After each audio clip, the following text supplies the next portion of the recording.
کراچی میں آخر کار ساون کی جھڑی لگ ہی گئی. رات 2:30 بجے سے ہلکی بارش صبح 11 بجے تک مسلسل برستی رہی جس نے گرمی کا زور توڑ ڈالا. محکمہ موسمیات کے مطابق سب سے زیادہ بارش ڈیفنس فیز 2 میں 13 ملی میٹر ریکارڈ کی گئی. کافی عرصے کے بعد اتنی بارشیں ہوئی ہیں کراچی میں. موسم بہت اچھا ہوگا, گرمی کا زور ٹوٹا, بس رحمت کی بارش ہو, زحمت نہ بنے. چند ملی میٹر کی بارش بھی شہر پر بھاری پڑی. کئی نشیبی علاقے اور مرکزی شاہراہیں ڈوب گئی. Right now this is a worst condition and you can't believe کہ ہم کس طرح سے آئے. بارش کے بعد تو صورتحال بہت ہی زیادہ خراب ہو جاتی ہے. انتہائی مشکلات ہے, چلنا دوبر ہے. میرے دیکھ رہی ہیں 500 اوپر ہے اور میں بہت مشکل سے جو ہے وہاں سے آیا ہوں. Old city area, tower, M A Jinnah road, Azizabad, Malir, north ناظم آباد, شیرشاہ, صدر سمیت مختلف علاقوں میں بھی سڑکیں زیر آب آ گئیں. K M C D M C کا عملہ سڑکوں سے مکمل طور پر غائب نظر آیا. انتظامیہ کی عدم توجہ کے باعث شہریوں کی خوشی ماند پڑ گئی ہے. کیمرہ مین مستنصر حسین کے ساتھ روحا فاطمہ, ARY نیوز کراچی. خبریں اور بھی ہیں لیکن یہاں وقت ہوا ہے ایک بریک کا, ہمارے ساتھ رہیے. وزیر اعظم شہباز شریف پارلیمنٹیرین سے گفتگو کر رہے ہیں. پر تشریف لائے اور موضوع ہے وہ آپ سب کے سامنے ہے کہ فلسطین میں جو خون کی ہولی کھیلی جا رہی ہے پچھلے 9 مہینوں سے, اور اب 40,000 سے زائد فلسطینی بشمول ہزاروں بچوں کے شہید کیے جا چکے ہیں. ہسپتالوں کو مکمل طور پر تباہ کر دیا گیا ہے اور ہر روز غزہ میں لاشیں گرائی جا رہی ہیں. شہروں کے شہر اور محلوں کے محلے ان کو زمین بوس کر دیا گیا ہے, اور ہر روز آپ ٹیلی ویژن پر ایسے دلخراش مناظر دیکھتے ہیں جو تاریخ میں اس طرح کے واقعات شاید ہی کبھی کسی نے دیکھے ہوں. اور کل تہران میں جو واقعہ ہوا, میں سمجھتا ہوں کہ پوری دنیا نے اس کی شدید ترین الفاظ میں مذمت کی ہے. یعنی ایکسٹرا ٹیریٹوریل کلنگ ہوئی اور راکٹ کے ذریعے اسماعیل ہانیہ کو شہید کیا گیا, اور کوئی انٹرنیشنل جو قوانین ہیں ان کو پاؤں تلے روندا گیا, کسی چیز کا لحاظ نہیں کیا گیا. اور اسماعیل ہانیہ جن کے بچے بھی شہید ہوئے اور جن کے گرینڈ چلڈرن بھی شہید ہوئے, ان کو وہاں پر شہید کیا گیا. اس طرح کی صفاقی شاید دیکھتی آنکھ نے پہلے کبھی نہیں دیکھی. پاکستان نے کل اس کی بھرپور مذمت کی ہے, اور دوسرے ممالک نے, کئی ممالک نے, جس میں ترکی شامل ہے, جس میں چین شامل ہے, جس میں رشیا شامل ہے, جس میں قطر شامل ہے, ملیشیا شامل ہے, بڑی بھرپور مذمت کی ہے ملیشیا نے, ڈاکٹر ابراہیم نے, ان تمام ممالک نے. لیکن اس سے بڑھ کر پوری دنیا اشک بار ہے کہ اس طرح کی درندگی کی جا رہی ہو اور دنیا خاموش ہو. میں سمجھتا ہوں کہ یہ ایک لمحہ فکریہ ہے.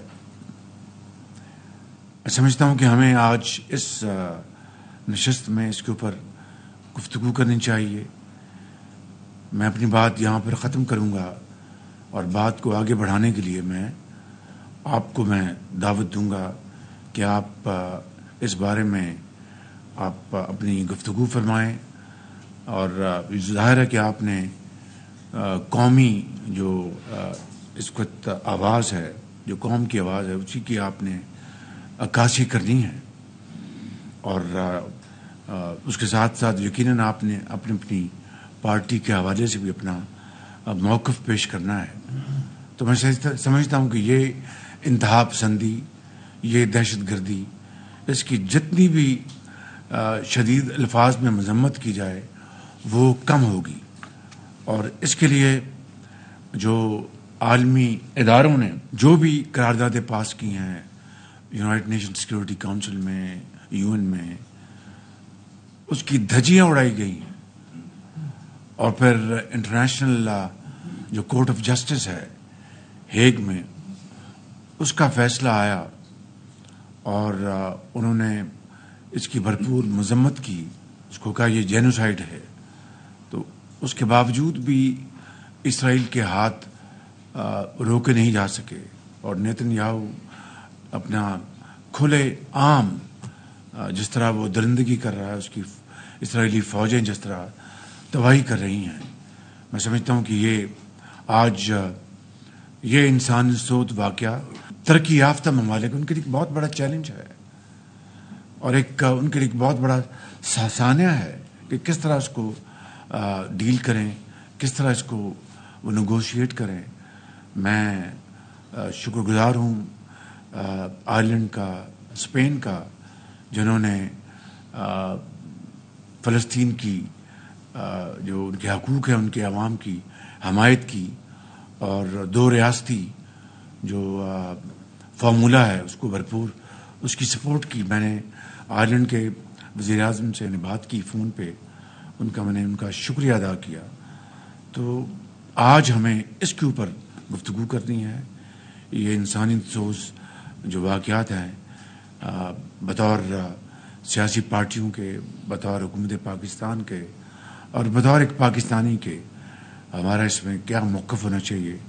میں نے آپ کو آج زحمت دی ہے، میں بہت ایک مرتبہ پھر آپ کا شکریہ ادا کرتا ہوں.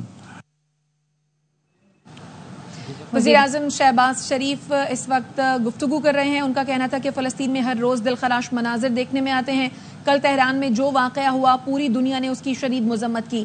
گزشتہ 9 ماہ میں 40,000 سے زائد فلسطینیوں کو شہید کیا گیا. شہروں کے شہر اور گھر زمیں بوس کر دیے گئے. ہر روز غزہ میں لاشیں گرائی جا رہی ہیں.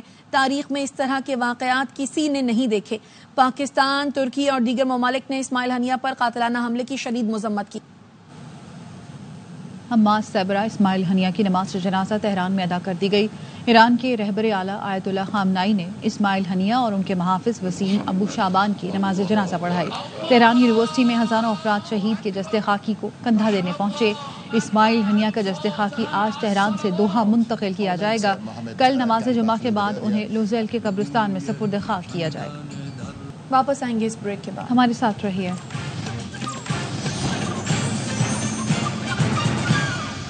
Welcome back. اور خبر دیں گے آپ کو ارشد شریف قتل کیس کے حوالے سے از خود نوٹس سماعت کے لیے 5 رکنی لارجر بینچ تشکیل دے دیا گیا ہے. مزید تفصیلات جانتے ہیں راجہ محسن اعجاز سے. بتائیے راجہ محسن.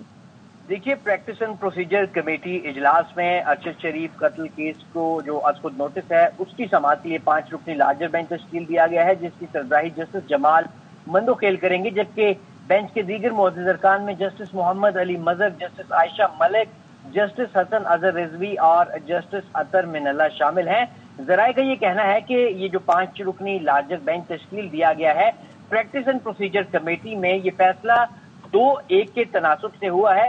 چیف جسٹس قاضی فائز عیسیٰ نے جسٹس منصور علی شاہ پر مشتمل جو ایک 3 رکنی بینچ تھا اسے برقرار رکھنے کی رائے دی، جس نے آخری سماعت پر اس کیس کو سنا بھی تھا.